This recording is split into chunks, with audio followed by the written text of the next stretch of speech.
Hello everyone. आज हम लोग इवेंट ऑफ बास्टाइल को डिस्कस करेंगे।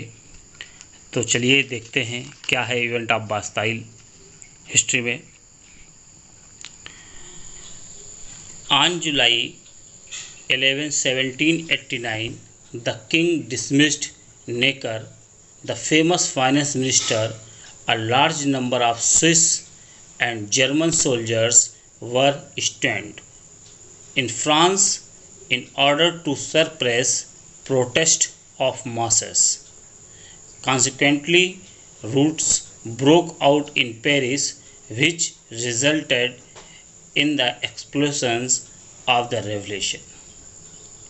देखिए 11 जुलाई 1789 को फ्रांस का जो रूलर था, वहाँ का शासक था, राजा था, उसने वहाँ के फ्रांस के जो मिनिस्टर, फाइनेंस मिनिस्टर थे, जिन्हें नेकर के नाम से जाना जाता था, जिनकी पोस्ट को नेकर कहा जाता था, उन्हें उनके पोस्ट पद से डिसमिस कर दिया। ये इवेंट्स या ये घटना से फ्रांस की जो जनता थी, जो पब्लिक थी, उसके मन में वहाँ के रूलर राजा के प्रति आशंकाएं और अधिक बढ़ने लगी।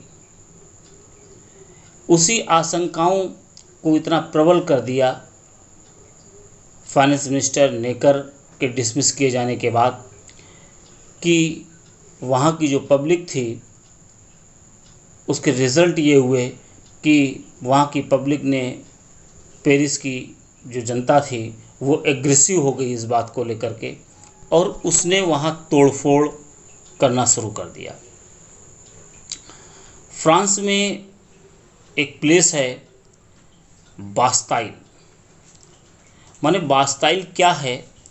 ये एक तरीके का फोर्ट था, किला था, जहाँ पर कुछ प्रिजनर्स को भी उस समय में वहाँ कैद किया जाता था।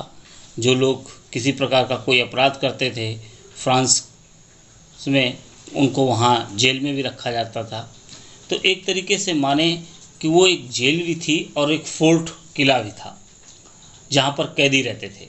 और ये बास्टाइल का जो फोर्ट था, वो वहाँ के राजा की शानो शौकत और फ्रांस की शक्ति का प्रतीक था। माने जैसे हम लोग अपने यहाँ बहुत सारी यादों में बहुत सारी ऐसी चीज़ें, दिल्ली का लाल किला या हिस्टोरिकल प्लेस, ताजमहल, इस तरीके से बहुत सारी चीज़ें, इवेंट्स हैं। तो उसी तरीके से फ्रांस में बास्टाइल का जो फोर्ट था, वो वहाँ के राजा की शानो शौकत और शक्ति का प्रतीक हुआ करता था।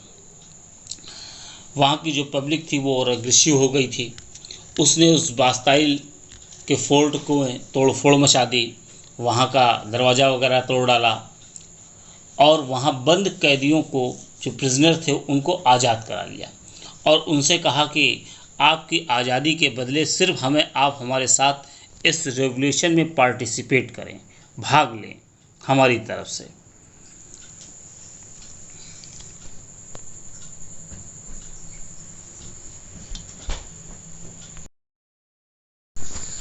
They captured it and set all the prisoners. Meantime, peasants in rural areas also rose in revolt against the feudal lords and nobles. They looted, hoarded grains and burned documents containing records of manorial dues. देखिए students, उन prisoners को अपने साथ शामिल करने के बाद उस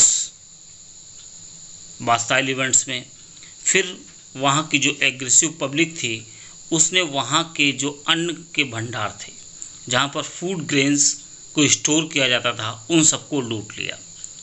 वहाँ के जो डॉक्यूमेंट्स होते थे, दस्तावेज होते थे, उनको जला दिया, डिस्ट्रॉय कर दिया। वहाँ के जो सामंत, फेडरल या कुलीन वर्ग के लोग होते थे, वो अपनी सारी प्रॉपर्टी, जागीरों को छोड़ करके पब्लिक के डर से भागने लगे और नेबरिंग कंट्रीज़ में जाकर के रहने लगे। ये इवेंट्स फ्रांस के निरंकुश माने डिक्टेटरशिप का जो सिस्टम था, उसको डिस्ट्रॉय कर दिया। माने वहाँ के पतन की पहली घटना थी निरंकुश शासन के। यह फ्रेंच रेवोल्यूशन का एक तरीके से इमीडिएट कॉज भी है, आप ये भी कह सकते हैं। इसलिए ईच ईयर्स, प्रत्येक वर्ष 14 जुलाई को फ्रांस में इंडिपेंडेंस डे मनाया जाता है।